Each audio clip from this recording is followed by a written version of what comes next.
Hi guys, posted by Callum here. Hope you're all doing well. I am joined by JimMac247, and we are here to discuss some massive news that happened yesterday. And it's all a bit crazy, really. I haven't done many videos on my channel that recently, so I apologise. It's been a bit manic, really, and a bit crazy, really. Because if you look a few months ago, we were all celebrating Farke, Webber, the Norwich team for their promotion to the Premier League, and after a poor start, 5 points in the first 11 games. Daniel Farke has been relieved of his Norwich City duties, and we are now looking for a new manager. And it's a weird feeling. To be honest, I was shocked when I saw the news yesterday. It felt very oddly timed after coming straight after a win, which I think a lot of people will understand. But overall, as much as I love Daniel Farke, and for me, he'll always be the boss, it's not the most surprising thing when you look at those Premier League stats. James, do you just want to kind of start off by talking about what Daniel Farke meant to you at Norwich and like what you think about this whole development that's happened?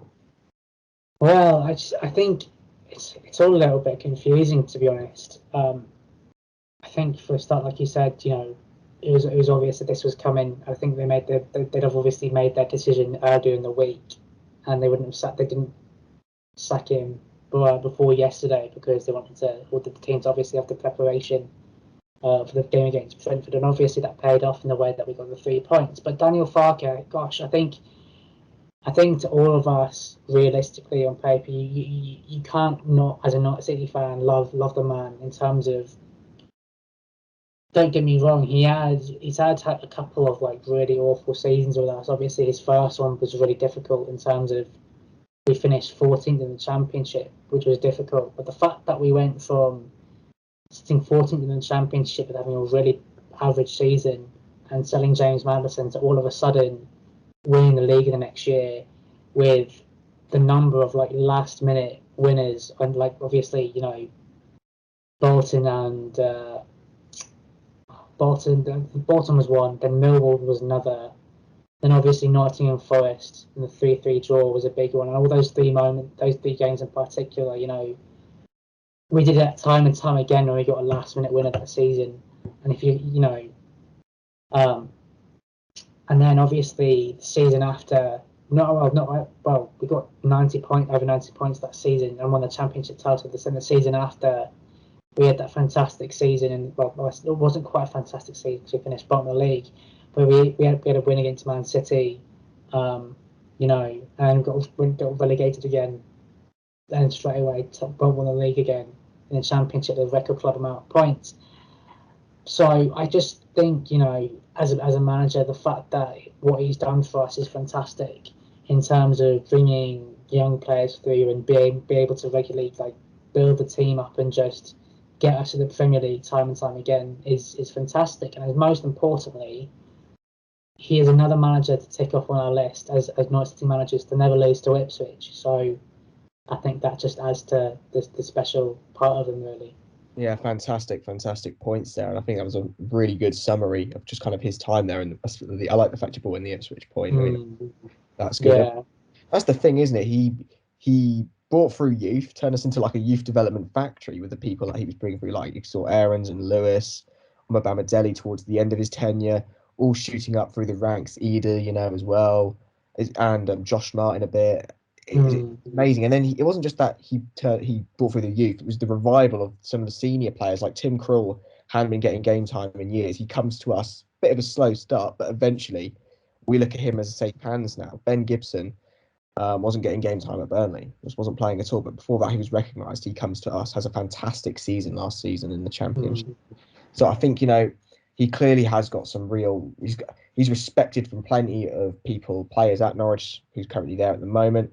I think maybe the point is that he hasn't really, in terms of some of the older sort of legends, so people like Vrancic and Tetty and Steepman who have now left, he hasn't quite got those icons who hold the group together now, and he maybe isn't influencing some of the newer players as much, but he's still going to be very well respected by some of these players here and just respected by the fans. I mean, I look at this guy as the boss. I mean, 2018-19 season was the season I don't know why, I just felt like it was such an emotional season. I was so emotionally attached that season and how well it was going just because we had that amazing run that started and the style of football, the recruitment. I just loved every second of it. And I'll always appreciate him for that. And it's sad because I never really wanted to say, oh, I want Daniel Farke to leave the club, but I do.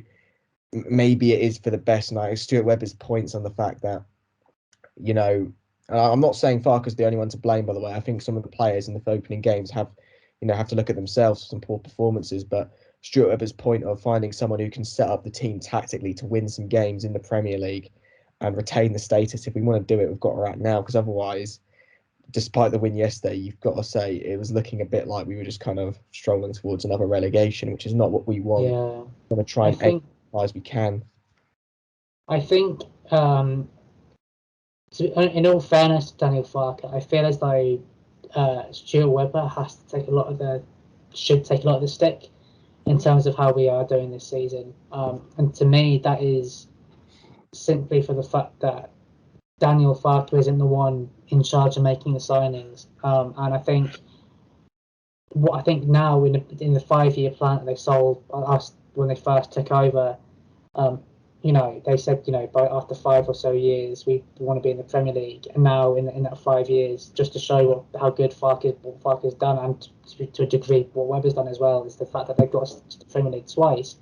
However, at this point, we should be in a financial position. We're in a financial safe position.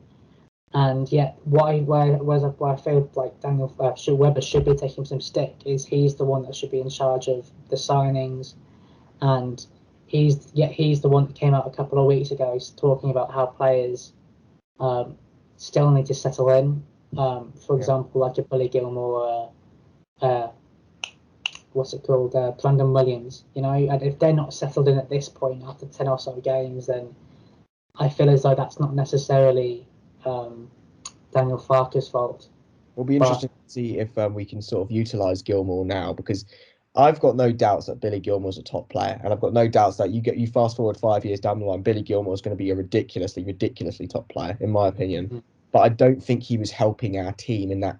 I don't think he's quite got the grit yet to be in the relegation dogfight. That's what I saw early on. I might be wrong, and the new coach that comes in, we'll talk a bit more about that in a minute, might be able to get the better of him there. But I feel like but Brandon Williams, he was another one who wasn't playing every week. Is it going to be Williams? Is it going to be Giannoulis? I thought Williams played really well yesterday against Brentford. I thought, energy was fantastic. If he had a left foot, God, it would be what a player. The runs he was making from left back.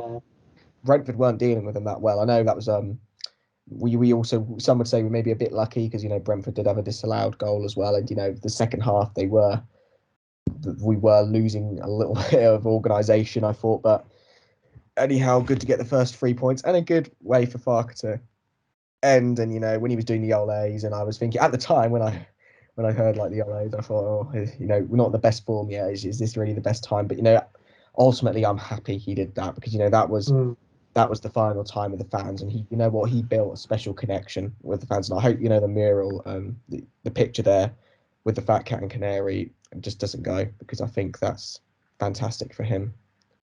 And he's just such an icon at this football club. 100%, man, 100%. I just think as well, it's kind of difficult because I feel as though I think you might agree with me on this, is what I loved about so much about last season in the Championship was, despite the fact that it was behind closed doors, I think it meant so much to everybody at Norwich City just because of the fact that because we won the league, it kind of got us through the majority of this pandemic so far. And I think that's what is so special about that last title as well, which is what is so difficult about us.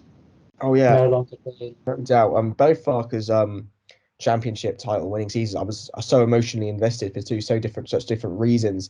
That you could say the 2018-19 one was a bit more vintage championship. The promotion fights, the fans there, the atmospheres at some of the games. Yeah. The one where we literally had nothing but Norwich City in the 2020 to 21 season. That was fantastic as well. And he deserves massive credit because it's not an easy league, the championship. No. And he mastered it. It's just the tactics I think he struggled to transfer into the Premier League. And, as much as he wanted it to work, as much as the staff wanted it to work, we looked too easy to play against in the Premier League. And that is why this decision has been made. And as I've also said, I don't think he's the only one to blame. There are others at this football club who probably have got to have a look at themselves, and Yeah. for this reason. But I do think, now if we can, get someone in and build for that future and try and retain our Premier League status, that's going to be great. So, James, I'm just going to quickly bring up some names for you. So, if you look at the odds at the moment, I know we can't look too much into odds, and there hasn't been many reports as of yet when this video was recorded. That might have changed now if you are now watching this. Nothing of that much substance yet, but we're looking at the favourites. I think his name was Kjetil Knutsen from Bodo Glimt, if I'm pronouncing that right. You've got Frank Lampard. You've got Roy Hodgson. I'm not sure. I don't think it will be Roy Hodgson. No. Mark Robbins at Coventry, who's now to the player connection. I think he's a Hall of Famer as well, isn't he, Mark Robbins? He is, yeah. Yeah, so that another Hall of Famer becoming a Norwich manager, you never know, and that could be something. But he is doing well with Coventry this season, so whether he'd leave out of the ones that I've said, maybe you're looking at the first two of Knutsen, he's doing well in Norway, possession-based football, a bit more of a left field European name, but also someone who's going to be on the radars of many clubs with the way he's performing in Norway and in the Europa League as well. I think his performances have definitely caught the eye. Frank Lampard is an interesting one. People have different opinions about him. Still a young manager, obviously. Took over at Derby. Had players on loan from he had Tamori, Mount and Wilson, and some would say he was massively helped out by the players on loan, but they still had some impressive performances that season. Farke won the title, obviously, and he offered a lot of contracts then. He thought he was building his squad, building a project. He then got tapped up from Chelsea, but Chelsea then tapped him up. And you've got to say, maybe Frank Lampard's influence at Derby was bigger than some give him credit for, because when he left, they fell apart a bit, didn't he? And a lot of the senior players kind of lost their way. And I do think, Frank Lampard with his sort of captain material, I'm not saying he's a world-class manager yet, I think maybe they lost some of that leadership. Chelsea is always a difficult job, I think, with some of the egos there. And I do think that even though there were some good performances, he obviously didn't cut it there. I don't think it helped him at Chelsea that his first season of the first transfer window, they had the transfer embargo either. No, and he did well for that. And he brought through some young players, the youth development and some nice football. I mean, that is what some Norwich fans. That's what Norwich. You've got to say the model is. As from Farke as well. We want to see someone who's going to play some football. For me, the main thing will be winning some games. If some people will be saying, I don't think it will be Sam Allardyce or Steve Bruce, but some people have been against those types of names. Honestly, where I am at the moment, I'm thinking, do we just get someone in short term, stay up, and then build? Because that this one season of Premier, if we survive even for one season, that's when we can then build and try and go for that more regular sustainability. And what do you think, James? I don't know. I'd much rather, I think, have someone in for the long term, I suppose. So long term. No, it's quite mixed because I can totally understand why you'd want somebody short term. Because at the end of the day, our priority at this point should be staying up. Because I think we're definitely in a position where we're financially stable, and we're in a position where we don't need to worry about anything to do with finances, I guess. But I don't know. My biggest concern is I don't really want somebody short term in terms of the fact that we've just spent a shit ton of money on Farke's contract, really, I guess, because of the fact that I think at the end of last season he got a new contract until 2025. We enjoyed himself, yeah. Yeah. Yeah. But I don't know. I think I'd much rather have someone in like a Frank Lampard who can maybe develop those sorts of young players. But at the same time, I guess I don't know. In terms of his playing style, I'm not too sure. But the one thing that would put me off a Sam Allardyce or a Steve Bruce or a Roy Hodgson is just the fact that the most important thing is the fact that they wouldn't fit our club's philosophy. And if they were to keep us up this season, where would we? The question is, where would we actually go from there? Yeah. And I wouldn't be too sure, because if they keep us up, what stops them from kind of guess doing it again? Yeah. By the time that they've kept us up 2 or 3 times, when would be the right time to let them go, and then where would we go from there? It's always the interesting topic. Premier League's a tough league, and sometimes it's difficult to watch, and you've got to be difficult to watch to stay up. And that's a good point. Do we want the entertaining football, or do we want, results, grinding out results? Someone like a Sean Dyche character at Burnley, but I think that's interesting. I think we've definitely wrapped up a good amount there, James. I think we'll probably stop there because I think we've summed up some good points. It'll be interesting to see, what developments we have manager-wise in the next few days. But I think I just want to end this by saying thank you to Daniel Farke and everything that him Yeah. and his staff have done at Norwich City Football Club because some great memories. And yeah, now what it's time for us to do is to look forward to the next ones under the next manager. So thanks, guys. Subscribe to Posted by Callum if you're new, and I will see you later.